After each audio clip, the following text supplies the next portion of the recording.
இல்ல விசிகாவை திருப்திப்படுத்துறதுக்காக பாமகவை இப்படி கொச்சப்படுத்துறாங்க. இல்ல விசிகாவை திருப்திப்படுத்துற வேலையை திமுக செய்யணும். தன்னுடைய கூட்டணியில இந்த விசிகா இருக்கணும்னு திமுக விரும்புது.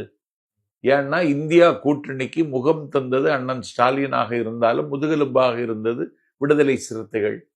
தமிழ்நாட்டில் சமூக நீதி அரசியலையும் சனாதன எதிர்ப்பு அரசியலையும் மிகுந்த கூர்மையோடும் நேர்மையோடும் முன்னெடுத்து செல்கிற மகத்தான தலைவர் தொல் திருமாவளவன். நீ இந்த நாட்டில் யாருக்கு நன்றியோட இருந்திருக்க? அதிமுகவுக்கு நன்றியோட இருந்தியா? பிஜேபிக்கு நன்றியோட இருந்தியா? இப்ப விஜய் வீட்டு திண்ணையில இடம் கிடைக்குமான்னு யோசிக்கிறியே, தம்பி விஜய்க்கு வீட்டு திண்ணையில இடம் கிடைக்குமான்னு யோசிக்கிற நீ எல்லாம் அரசியல்வாதியா?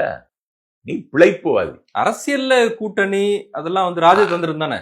இது என்ன ராஜதந்திரம்? இது ராஜதந்திரமா? எனக்கு ஒரு நாடாளுமன்ற உறுப்பினர் பதவியை தன்னுடைய கட்சிக்கு வைத்துக் கொள்ளாமல் உனக்கு தாரை வார்த்து அதிமுகவை பகைத்துக் கொள்ளலாமா? அதிலிருந்து வெளியேறலாமா?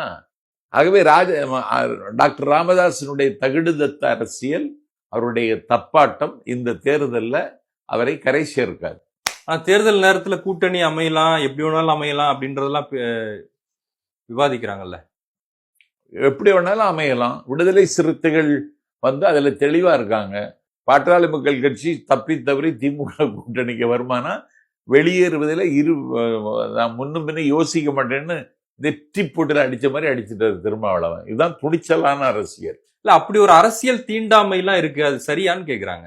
அரசியல் தீண்டாமை இருக்குன்னா இந்த நாட்டுல நடைபெற ஆணவ படுகொலைக்கு யார் காரணம்? இதுல பாட்டாளி மக்கள் கட்சிக்கு பங்கு இல்லையா? இல்ல அதுல இடைநிலை சாதியினரோட சாதி வெறிதான காரணம். அது ஒண்ணு. சாதி அரசியலுக்கு ஒரு சாதி அரசியலை தமிழ்நாட்டுல தொடங்கி வச்ச பெருமகன் யாரு? ராமதாஸ் தானே.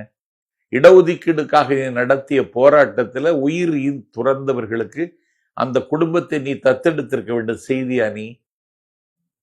அந்த கட்சியினுடைய ஒரு மகத்தான சக்தியாக அடையாளம் காணப்பட்ட வன்னியர் சங்கத்தினுடைய தலைவர், அவரை நீ கடைசி காலத்துல மதிச்சியா நீ குருவ?